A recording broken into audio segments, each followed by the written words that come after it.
Hello ನಮಸ್ಕಾರ, ನೀವು ನೋಡ್ತಾ ಇದ್ದೀರಾ ನ್ಯೂಸ್ ಫಸ್ಟ್. ನಾನು ರಕ್ಷತ್ ಶೆಟ್ಟಿ. ಈಗ ಹೆಡ್ಲೈನ್ಸ್. ಎಷ್ಟು ದಿನ ನಾನು ಸಚಿವನಾಗಿರ್ತೀನೋ ಇಲ್ವೋ ಗೊತ್ತಿಲ್ಲ, ಅಚ್ಚರಿಯ ಹೇಳಿಕೆ ಕೊಟ್ಟ ಸಚಿವ ಜಮೀರ್ ಅಹಮದ್. ರಾಜ್ಯದಲ್ಲಿ ಸಂಪುಟದ ಬದಲಾವಣೆ ಚರ್ಚೆಗೆ ಮತ್ತಷ್ಟು ಪುಷ್ಟಿ.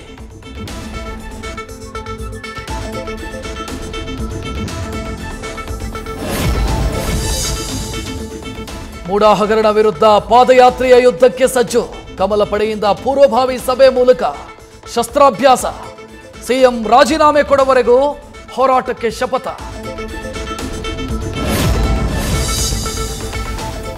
ಬಿಜೆಪಿ ಪಾದಯಾತ್ರೆಗೆ ಕಾಂಗ್ರೆಸ್ ನಾಯಕರು ಗರಂ. 40% ಕಮಿಷನ್ ತಿಂದು ಆರಾಮಾಗಿದ್ರು.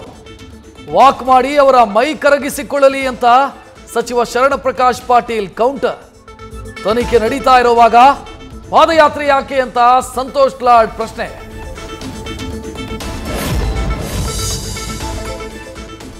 ಕುಮಾರಸ್ವಾಮಿಗೆ ಡಿಕೆ ಶಿವಕುಮಾರ್ ಸರ್ವನಾಶ ಮಾಡೋದೇ ಗುರಿ. ಅವರು ಏನೇ ಕೆಟ್ಟದು ಮಾಡಿದ್ರು ನಾವು ಕೆಟ್ಟದು ಬಯಸಲ್ಲ, ಬೇರೆಯವರು ಸರ್ವನಾಶ ಆಗಲಿ ಅನ್ನೋ ವಂಶ ನಮ್ಮದಲ್ಲ. DK Suresh counter.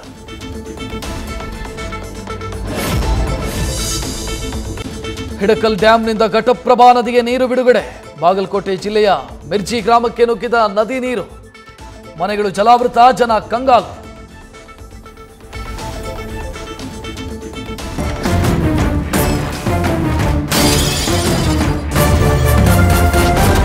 News first, ನಿರ್ಭೀತಿಯಿಂದ ನಿಮ್ಮ ಪರವಾಗಿ.